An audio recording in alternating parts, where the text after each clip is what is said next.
രാജ്യത്ത് ജീവകാരുണ്യ രംഗത്തടക്കം സജീവമായി പ്രവർത്തിക്കുന്ന സന്നദ്ധ സംഘടനകളുടെ പ്രവർത്തനം സർക്കാർ നിരീക്ഷണത്തിലാക്കാനും ഇവയ്ക്കുമേൽ കൂടുതൽ നിയന്ത്രണങ്ങൾ ഏർപ്പെടുത്താനും ശുപാർശ ചെയ്യുന്ന കരട് നിയമത്തിനാണ് തൊഴിൽ സാമൂഹികക്ഷേമ മന്ത്രാലയം രൂപം നൽകിയത്. ഈ കരട് നിയമത്തിന് കഴിഞ്ഞ ദിവസം ചേർന്ന മന്ത്രിസഭാ യോഗം അംഗീകാരം നൽകുകയും ചെയ്തു. പുതിയ നിയമമനുസരിച്ച് സ്വകാര്യ ജീവകാരുണ്യ സംഘടനകൾ പേരിനൊപ്പം ഖത്തർ എന്ന് ചേർക്കാൻ പാടില്ല. ഖത്തറിൽ നിന്ന് ഫണ്ട് ശേഖരിക്കുന്നതിനും വിദേശത്തേക്ക് ഫണ്ട് അയക്കുന്നതിനും സർക്കാരിൽ നിന്ന് പ്രത്യേക അംഗീകാരം നേടിയിരിക്കണം. പുതിയ നിയമമനുസരിച്ച് രാജ്യത്ത് സക്കാത്ത് ശേഖരിക്കാനുള്ള അംഗീകാരം സക്കാത്ത് ഹൗസിന് മാത്രമായിരിക്കും. ഇസ്ലാമിക കാര്യ വകുപ്പിൽ നിന്ന് അനുമതി വാങ്ങിയ ശേഷം മാത്രമേ മന്ത്രാലയം നിർദ്ദേശിച്ചതല്ലാത്ത മാർഗത്തിൽ സക്കാത്ത് ഫണ്ട് ചെലവഴിക്കാനാവൂ.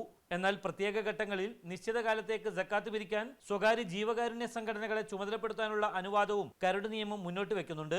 നിയമമനുസരിച്ച് അനുമതിയില്ലാതെ നടത്തുന്ന എല്ലാ പണപ്പിരിവും കുറ്റകരമായിരിക്കും. ഖത്തറിൽ പ്രവർത്തിക്കുന്ന ചാരിറ്റി സംഘടനകൾക്ക് വിദേശ രാജ്യങ്ങളിൽ ബ്രാഞ്ചുകൾ തുറക്കുന്നതിനും പ്രത്യേകം അനുമതി വാങ്ങിയിരിക്കണം. ഇത്തരം സംഘടനകളെ നിരീക്ഷിക്കുന്നതിനും ആവശ്യമായ മാർഗനിർദ്ദേശങ്ങൾ നൽകുന്നതിനും ചാരിറ്റി അതോറിറ്റിയും രൂപീകരിച്ചിട്ടുണ്ട്. മുജീബുർ റഹ്മാൻ